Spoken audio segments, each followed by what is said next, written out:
Hi everyone. In this video we are going to take a look at the normal approximation to the binomial. So first thing I want to do is start with a little bit of review, and if we start by reminding ourselves of what a binomial distribution was. So this is something we did back before on exam 2, and if you recall, a binomial distribution was just a distribution where you had two possible outcomes, a success and a failure, and P was the probability of that success, Q was the probability of a failure. And then X was X was some sort of discrete random variable, meaning it was countable. And the way we figured out probabilities of something happening was by creating this table and applying the binomial formula. And we had to solve for each individual value separately.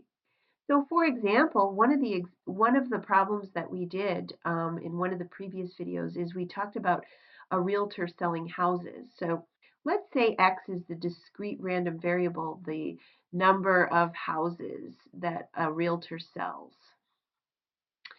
And remember, we said that the probability of a success, the probability of the realtor selling a house, was 0.4.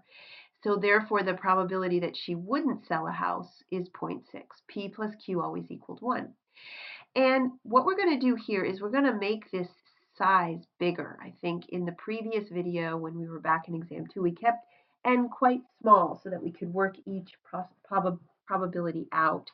But let's say now, instead of 7 houses on the market, let's say she has 50 houses on the market. 50 houses on the market.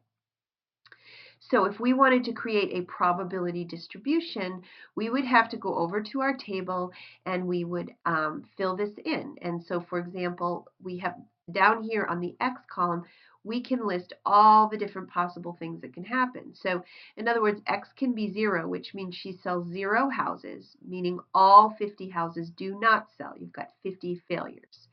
She could sell 1 house and not sell 49, 2 houses and not sell 48, and so on. And we would list this all the way down. And then somewhere in here we have, say, 20. She could sell 23 houses and not sell 27. She could sell 24 and not sell 26, or she could have right in the middle, 25 sold, 25 not sold, 26 sold, 25 not sold, and so on all the way down to 50 sold and 0 not sold.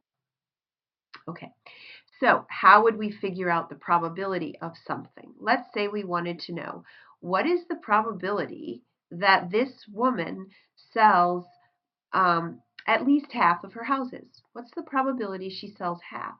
So what we would have to do is find the probability that X is greater than or equal to, well, half the houses would be 25. So if she sold at least half, she'd have to sell at least 25, which means it's the probability of selling 25 plus the probability of selling, probability of selling 26, so on. It would take us all day to do each of these probabilities, all the way up to 50, and then we'd have to add them all up. So we're looking at this line right here. So for example, if we wanted to do the first one, we would find the probability that X equals 25 is equal to 50 choose 25 times the P, which was 0.4, to the power of 25, 25 successes, times 0.6, the failures, 25 failures.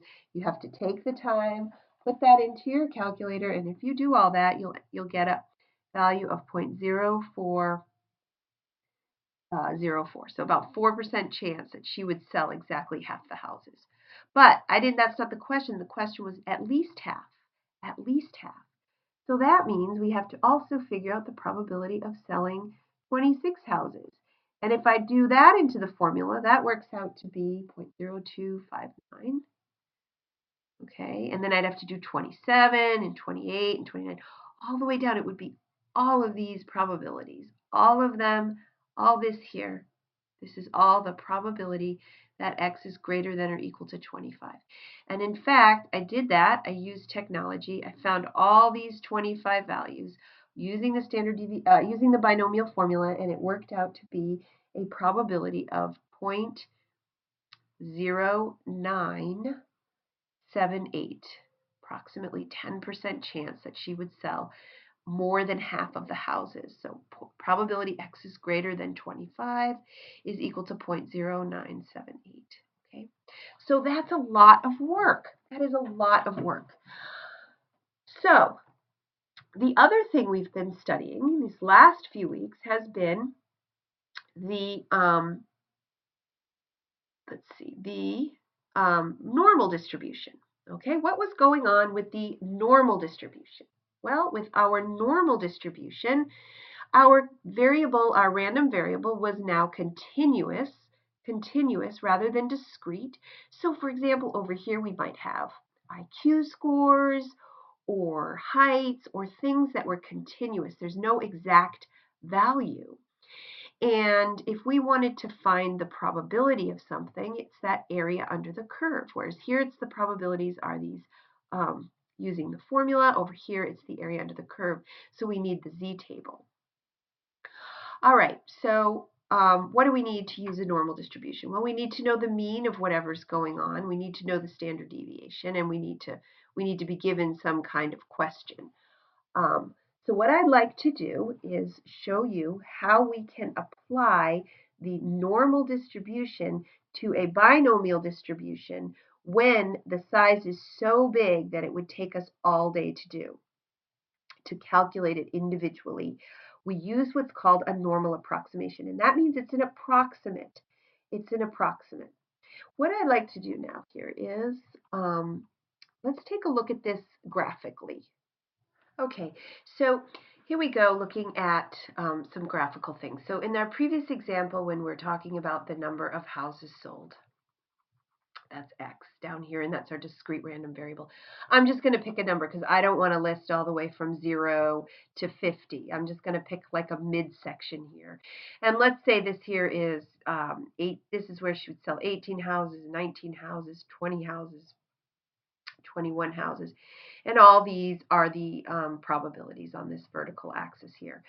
Over here, x would be some sort of continuous variable, and you'd have the mean right here in the center, and you'd have some value of x, maybe the number 21, and you would be, let's say you wanted to know more than 21 or less than 21. So it's continuous. So there is no, if you have 22 here, this is all filled in, this space. There's 21.01 and 2 and 3 and there's an infinite number of numbers in here. It's continuous. They're always touching. There's 21 and a half, 21 and a third, 21.9. It's all in there in this probability space. But if I'm looking over here, they're not touching. You can set, if the variable is discrete, that means you can sell 19 houses and you could sell 20 houses, but you can't sell 19 and a half, right? So they're not touching. You have this space in here. Let me change my color. All right, we have this space in here. So if I were to sort of turn these lines into, say, rectangles, sort of creating a histogram, and let's say here's where we sell 18 houses, right? And here's where we sell 19 houses. So think of those class limits, if you will. All right. If we were to fill this all in so that everything's touching. So now this space around 19 actually is all of this space here. That's how we approximate. That's how we fill in that space so that they touch. And what is this value here? What's halfway between 18 and 19? Well, it's 18.5. And here is 19.5. So I want you to think about that, because to go from a normal to a binomial, we have to fill in these gaps between 21 and 22, or any two given numbers. We have to find that line where they touch, which is always going to be the halfway point, right? And that brings everything together. So how does this work sort of practically? Well, let's go back to what we were previously doing. Okay, so here we are back at this, and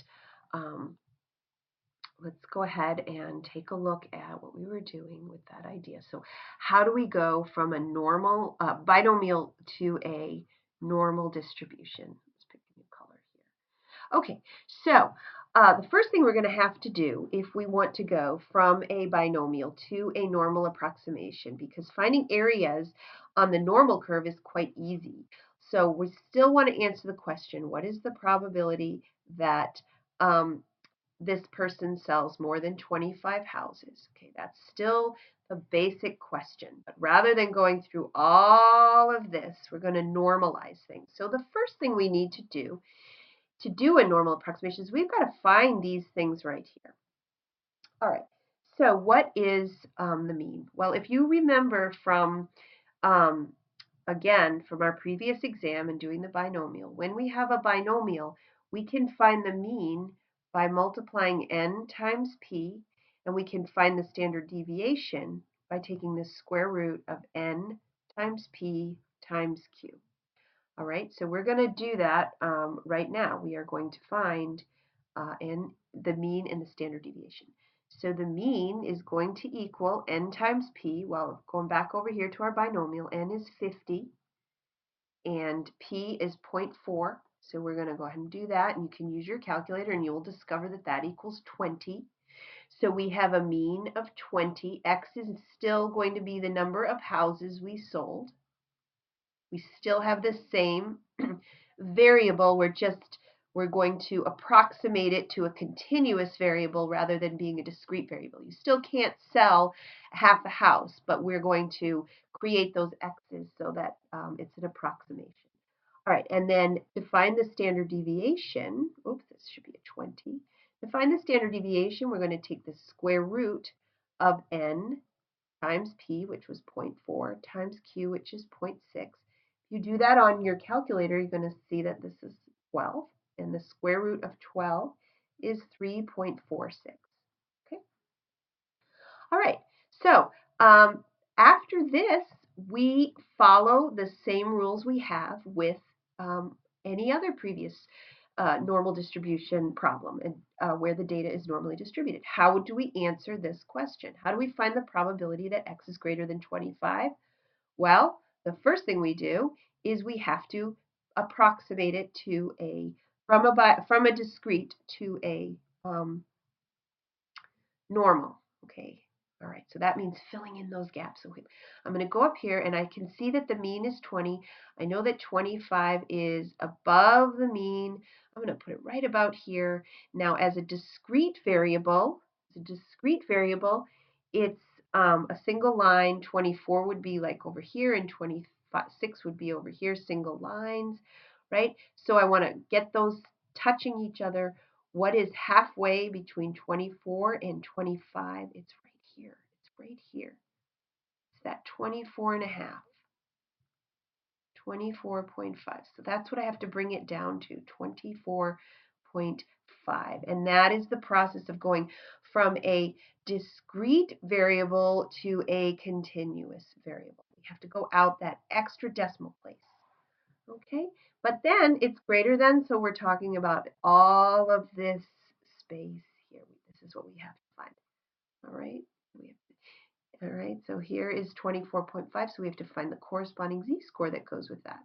How do we find this space right here? Because this is the probability that x is greater than or equal to 24.5. Probabilities are the area under the curve.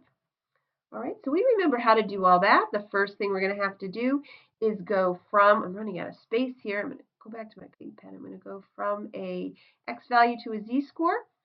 Let me just take it up here. How do I find this z-score? Well, z is equal to the x value of 24.5 minus the mean, which is 20, divided by the standard deviation, which we found before to be 3.46. If you do all of that on your calculator, you're going to come up with a 1.31. So z equals 1.31. Back to my purple crayon here. Okay. So the probability that x is greater than or equal to 24.5 is the same thing as the probability that z is greater than or equal to 1.31. And if you recall from your notes in class that greater than, this area greater than, is the same as 1 minus the probability that z would be less than or equal to 1.31. Then we go to our table. If you look up on your z table, 1.31, you're going to find the value of 0.9049. And if you do that on your calculator, you're going to get 0.0951. Okay. So 0.05, the probability that x is greater than or equal to 25, or 24.5, is 0.0951. It's slightly off from the 0.978. Why? Because this is an approximation.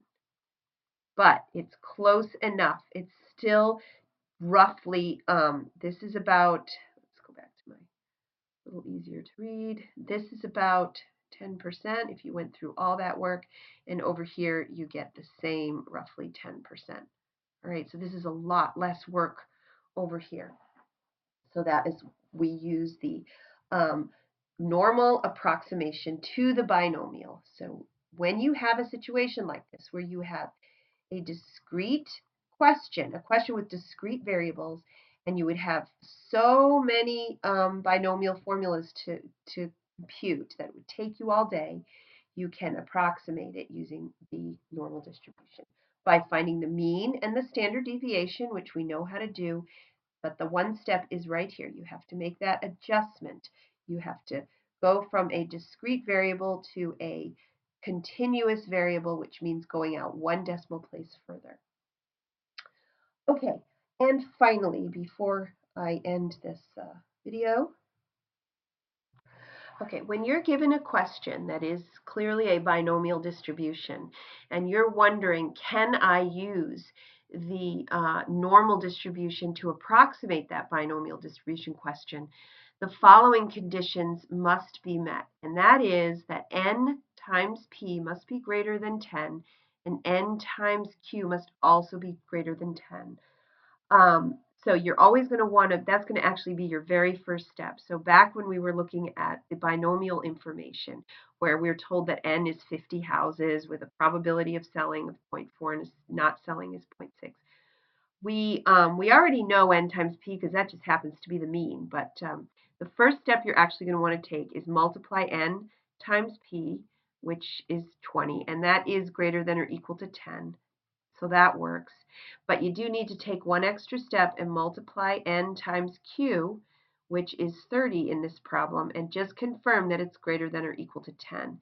If it's not, then you cannot use the normal distribution to approximate the binomial. You just have to go through the process of computing each value with the binomial formula. So really this whole thing only works when your value of n is high enough, is big enough to justify the approximation. So go ahead and practice some problems on this, and good luck.